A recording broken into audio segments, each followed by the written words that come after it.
Hello മക്കളെ, നമ്മൾ ഇന്ന് സ്റ്റഡി ടൈമിൽ എടുക്കുന്നത് 4ാം ക്ലാസ്സിൻ്റെ EVSൽ, അതായത് പരിസര പഠനത്തിലെ 3ാമത്തെ പാഠമാണ് കേട്ടോ. ചിറകുള്ള കൂട്ടുകാർ. ചിറകുള്ള കൂട്ടുകാർ ആരാണ്? പക്ഷികളാണ് അല്ലേ. ഒരു പക്ഷിയുടെ പാട്ട് കേൾപ്പിച്ചുകൊണ്ടാണ് അന്ന് ടീച്ചർ ക്ലാസ് തുടങ്ങിയത്. കുട്രു കുട്രു കുട്രു, ഈ പാട്ട് നിങ്ങൾ കേട്ടിട്ടുണ്ടോ? ടീച്ചർ ചോദിച്ചു. ഏതാണ് ഈ പാട്ട് പാടുന്ന പക്ഷി? ആരെങ്കിലും കണ്ടിട്ടുണ്ടോ? ക്ലാസ്സിലാകെ നിശബ്ദത. ചിന്ന കുട്ടുറുവൻ എന്നാണ് അതിൻ്റെ പേര്, അയാൻ പറഞ്ഞു. ഈ പാട്ടുകാരൻ പക്ഷിയുടെ നിറം എന്താണ്? അതിൻ്റെ നിറം പച്ചയാണ് ടീച്ചർ. ഉത്തരം സൈറയുടേതായിരുന്നു. ഈ പക്ഷിയെ പച്ചില കുടുക്ക എന്നും വിളിക്കാം. അങ്ങനെ വിളിക്കാൻ കാരണം എന്തായിരിക്കും? ടീച്ചർ തുടർന്നു. പക്ഷികൾ പലതരമുണ്ടല്ലോ. ഏതെല്ലാം പക്ഷികൾ നിങ്ങളുടെ പ്രദേശത്തുണ്ട്? നിങ്ങൾക്ക് എത്ര എണ്ണത്തിൻ്റെ പേരറിയാം? അവ എൻ്റെ പരിസര പഠന പുസ്തകത്തിൽ എഴുതൂ. മക്കൾക്ക് എത്ര പക്ഷികളുടെ പേരറിയാം? കാക്ക, തത്ത, മൈന, ചെമ്പോത്ത്, മരംകൊത്തി, കൊക്ക്, വവ്വാൽ, കോഴി, പരുന്ത്, കുയിൽ, മയിൽ, കുരുവി തുടങ്ങി ഒരുപാട് പക്ഷികളുടെ പേരറിയാം അല്ലേ. അപ്പം മക്കൾ കൂടുതൽ പരിസര പഠന പുസ്തകത്തിൽ എഴുതണേ. നിറം നൽകി ഭംഗിയാക്കൂ. പക്ഷികളെ തിരിച്ചറിഞ്ഞ് പേരെഴുതൂ. നിറം നൽകി ഭംഗിയാക്കൂ. 1ാമത്തെ ചിത്രത്തിലുള്ളത് മോതിര തത്തയാണ്. അപ്പം നിങ്ങൾ ഇതുപോലെ കളറ് കൊടുക്കുക കേട്ടോ. 2ാമത്തെ ചിത്രത്തിൽ ഇരട്ട തലച്ചി എന്ന ഒരു പക്ഷിയാണ്. ഇതുപോലെ നിറം കൊടുക്കുക. 3ാമത്തെ ചിത്രം മയിലിൻ്റേതാണ് കേട്ടോ. ഇനി 4ാമത്തെ ചിത്രമോ മരം കൊത്തിയുടേതാണ് അല്ലേ. അപ്പം അതിനും നിങ്ങൾ നിറം കൊടുക്കുക. ഇനി താഴെ ഒരു ചോദ്യമുണ്ട്. ചിത്രത്തിലെ പക്ഷികൾ ഏതെല്ലാം തരത്തിൽ വ്യത്യാസപ്പെട്ടിരിക്കുന്നു? ഏതൊക്കെയാ? തൂവലുകളുടെ നിറത്തിൽ, ശരീരത്തിൻ്റെ ആകൃതിയിൽ, കൊക്കുകളുടെ ആകൃതിയിൽ, കാലുകളുടെ വലിപ്പത്തിൽ തുടങ്ങിയവ അല്ലേ. തരം തിരിക്കാം. നമ്മുടെ പ്രദേശത്തുള്ള പക്ഷികളുടെ തൂവലുകളെല്ലാം ഒരേ നിറത്തിലുള്ളവയാണോ? തൂവലുകൾക്ക് വ്യത്യസ്ത നിറമുള്ള പക്ഷികളെ കണ്ടിട്ടില്ലേ? ഏതെല്ലാമാണവ? പട്ടികപ്പെടുത്തൂ.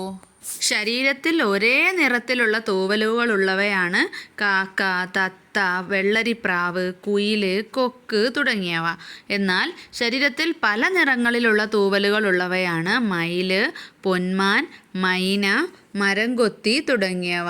പക്ഷികളുടെ പൊതുവായ പ്രത്യേകതകൾ എന്തെല്ലാമാണ്? അവയ്ക്ക് തൂവലുണ്ട്, പറക്കാൻ കഴിയും അല്ലേ. പരിസരം നിരീക്ഷിച്ച് വ്യത്യസ്ത പക്ഷികളുടെ സവിശേഷതകൾ കണ്ടെത്താം. പക്ഷിയെ നിരീക്ഷിക്കുമ്പോൾ ബൈനോക്കുലേഴ്സ് ലഭ്യമെങ്കിൽ ഉപയോഗിക്കാൻ മറക്കരുതേ.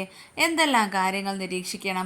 എന്തൊക്കെ കാര്യങ്ങളാണ് മക്കളെ? പക്ഷി കാണപ്പെടുന്ന സ്ഥലം, കണ്ട സമയം, വലുപ്പം, നിറം, കൂട്, ശബ്ദം, കാലുകളുടെ നിറം, വിരലുകളുടെ എണ്ണം, വലിപ്പം, നീളം, കണ്ണുകളുടെ വലിപ്പം, നിറം, തൂവലുകളുടെ പ്രത്യേകത, പറക്കുന്ന രീതി, പ്രജനന രീതി, മുട്ടയുടെ പ്രത്യേകത. ഇത്രയും കാര്യങ്ങൾ പക്ഷിയെ നിരീക്ഷിക്കുമ്പോൾ ശ്രദ്ധിക്കണം. നിങ്ങളുടെ പരിസരത്തുള്ള ഏതെങ്കിലും ഒരു പക്ഷിയെ നിരീക്ഷിച്ച് അതിൻ്റെ പ്രത്യേകതകൾ ഉൾപ്പെടുത്തി കുറിപ്പ് തയ്യാറാക്കൂ. ചിത്രം വരയ്ക്കാനും മറക്കരുതേ. നിരീക്ഷണക്കുറിപ്പിൽ എന്തെല്ലാം ഉൾപ്പെടുത്തണം? സൈറയുടെ നിരീക്ഷണക്കുറിപ്പ് നോക്കൂ. നിരീക്ഷണക്കുറിപ്പ് തത്തയുടേതാണ് കേട്ടോ. പക്ഷിയുടെ പേര് തത്ത. കണ്ട സ്ഥലം വയൽ വരമ്പ്. കണ്ട സമയം വൈകുന്നേരം. നിറം പച്ച. ചുണ്ടിൻ്റെ പ്രത്യേകത കൂർത്തു വളഞ്ഞതും ചുവന്ന നിറത്തിലുള്ളതും. കാലുകളുടെ പ്രത്യേകത മരത്തിൽ കയറാനും ഭക്ഷണം മുറുകെ പിടിക്കാനും ഉപകരിക്കുന്ന മെലിഞ്ഞ കാലുകൾ. വാലിൻ്റെ പ്രത്യേകത ത്രികോണാകൃതിയിലുള്ള നീണ്ട വാല്. മറ്റ് സവിശേഷതകൾ: കഴുത്തിൽ റോസ് നിറത്തിലുള്ള വളയമുണ്ട്. മരപ്പൊത്തിൽ മുട്ടയിടുന്നു.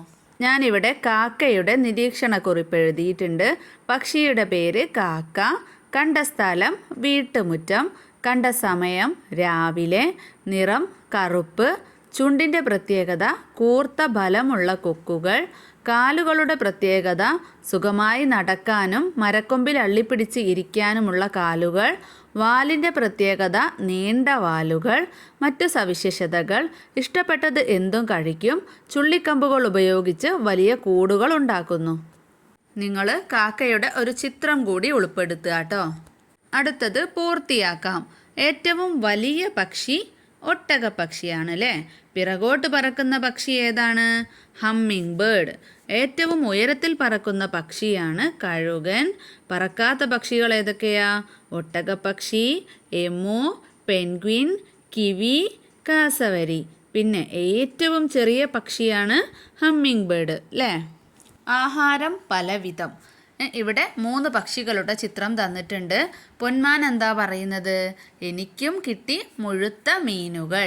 പിന്നെ തത്ത പറയാണ് എൻ്റെ ഭക്ഷണം ഈ നെന്മണികളാ. പിന്നെ പരുന്ത് പറയാണ് ഇന്നത്തെ ഭക്ഷണം കുശാൽ. എല്ലാവരും അവരുടെ ആഹാരത്തെക്കുറിച്ചാണല്ലേ പറയുന്നത്. എല്ലാ പക്ഷികളുടെയും ആഹാരം ഒരുപോലെയാണോ? അല്ല അല്ലേ. തത്തയുടെ ആഹാരം ധാന്യങ്ങൾ, പഴങ്ങൾ, പച്ചക്കറികൾ. പൊന്മാൻ മത്സ്യങ്ങളെയും ചെറുപ്രാണികളെയും ഭക്ഷിക്കുന്നു. പരുന്ത് കോഴി, എലി, പാമ്പ് തുടങ്ങിയ മാംസാഹാരങ്ങൾ കഴിക്കുന്നു. മരം കൊത്തി പ്രാണികൾ, പുഴുക്കൾ എന്നിവയെ കഴിക്കുന്നു. കൊക്ക് മീൻ, ചെറുജീവികൾ എന്നിവയെ കഴിക്കുന്നു. ഇനി പല പക്ഷികൾ ഇവിടെ എന്താ പറയുന്നത് നോക്കിക്കേ. ജലസാന്നിധ്യമുള്ള പ്രദേശങ്ങളിലാണ് ഞങ്ങൾ ഇര തേടുന്നത്. രണ്ടാമത്തെ പക്ഷി പറയുന്നത് ഇരയെ റാഞ്ചി പിടിക്കാനാണ് എനിക്കിഷ്ടം. മൂന്നാമത്തേത് പുൽവിത്തുകളും ധാന്യമണികളും കൊത്തി തിന്നുന്നതാണ് എനിക്കിഷ്ടം. നാലാമത്തെ ആള് പഴങ്ങൾ തിന്നുന്നവരുടെ കൂട്ടത്തിലാണ് ഞാൻ. ഏതെല്ലാം ഭക്ഷണങ്ങളാണ് ഓരോ പക്ഷിയും ഭക്ഷിക്കാറുള്ളത്? അവ കണ്ടെത്തി എഴുതൂ. കൂടുതൽ പക്ഷികളുടെ പേരുകൾ കൂടുകളിൽ ഉൾപ്പെടുത്തൂ. പഴങ്ങൾ കഴിക്കുന്നവയാണ് കുരുവി, കുയിൽ, ബുൾബുൾ തത്ത തുടങ്ങിയവ. പിന്നെ തേൻ കുടിക്കുന്നവരാണ് കുരുവി, മഞ്ഞക്കിളി, വണ്ണാത്തിപ്പുള്ള്. പ്രാണികളെ കഴിക്കുന്നവയാണ് മരംകൊത്തി, മൈന, കോഴി തുടങ്ങിയവ. വിത്ത് അല്ലെങ്കിൽ ധാന്യം കഴിക്കുന്നവയാണ് കോഴി, തത്ത, കുരുവി, ലവ് ബേർഡ്സ്. മാംസം കഴിക്കുന്നവയാണ് പരുന്തും കഴുകനും. മത്സ്യം കഴിക്കുന്നവയാണ് കൊക്ക്, പൊന്മാൻ. എല്ലാ കൂട്ടിലെയും പക്ഷികളുടെ വലിപ്പവും ശരീരഘടനയും ഒരുപോലെയാണോ? ആഹാര സമ്പാദനത്തിന് പക്ഷികൾക്കുള്ള അനുകൂലനങ്ങൾ എന്തെല്ലാമാണ്? എഴുതി നോക്കൂ. കൊക്കുകളുടെ ആകൃതി. ഓരോ പക്ഷിക്കും അവയുടെ ആഹാര രീതിക്ക് അനുസരിച്ചുള്ള കൊക്കുകളാണുള്ളത്. ഉദാഹരണത്തിന് വിത്ത് ഭക്ഷിക്കുന്ന പക്ഷികൾക്ക് ബലമുള്ള കൊക്കുകളും തേൻ കുടിക്കുന്ന പക്ഷികൾക്ക് നീണ്ടതും നേർത്തതുമായ കൊക്കുകളും മാംസം ഭക്ഷിക്കുന്ന പക്ഷികൾക്ക് കൂർത്തതും വളഞ്ഞതുമായ കൊക്കുകളാണുള്ളത്. കാലുകളുടെയും നഖങ്ങളുടെയും ഘടന. മരത്തിൽ പിടിച്ചിരിക്കാനും ഇര പിടിക്കാനും നീന്താനും പറക്കാനും അനുയോജ്യമായ കാലുകളും നഖങ്ങളുമാണ് ഓരോ പക്ഷിക്കും ഉള്ളത്. കാഴ്ചശക്തി. മിക്ക പക്ഷികൾക്കും മികച്ച കാഴ്ചയുണ്ട്. ഇത് ഇരയെ കണ്ടെത്താനും ആഹാരം ശേഖരിക്കാനും സഹായിക്കുന്നു. ചിറകുകളും പറക്കാനുള്ള കഴിവുകളും. ആഹാരം തേടി ദൂരം സഞ്ചരിക്കാനും ഇരയെ പിന്തുടർന്ന് പിടിക്കാനും പക്ഷികളെ സഹായിക്കുന്നത് അവയുടെ ചിറകുകളും പറക്കാനുള്ള കഴിവുകളുമാണ്. ശരീരഘടന. പക്ഷികളുടെ ശരീരഘടന അവയ്ക്ക് പറക്കാനും ആഹാരം തേടാനും അനുയോജ്യമായ രീതിയിലാണ് രൂപകൽപ്പന ചെയ്തിരിക്കുന്നത്. ഭാരം കുറഞ്ഞ എല്ലുകളും വായു അറകളും ഇതിന് സഹായിക്കുന്നു. ഇനി നമുക്ക് വരച്ചു ചേർക്കാം. ഓരോ പക്ഷിയുടെയും ചുണ്ടും കാലും തമ്മിൽ യോജിപ്പിക്കൂ. ചിത്രം നമുക്ക് കണ്ടാൽ തന്നെ മനസ്സിലാവൂലേ. അപ്പം നിങ്ങളും ഇതുപോലെ വരച്ച് യോജിപ്പിക്കാം. ഇത്രയാണ് ഈ ഒരു ക്ലാസ്സിൽ എടുക്കുന്നത്. മക്കൾക്ക് ക്ലാസ് ഇഷ്ടപ്പെട്ടാൽ ലൈക്ക് ചെയ്യാനും ഷെയർ ചെയ്യാനും സബ്സ്ക്രൈബ് ചെയ്യാനും മറക്കരുത്. അടുത്ത ഭാഗം മറ്റൊരു ക്ലാസ്സിൽ എടുക്കാം കേട്ടോ. അപ്പം നമുക്ക് സ്റ്റഡി ടൈമിൻ്റെ മറ്റൊരു ക്ലാസ്സിൽ കാണാം.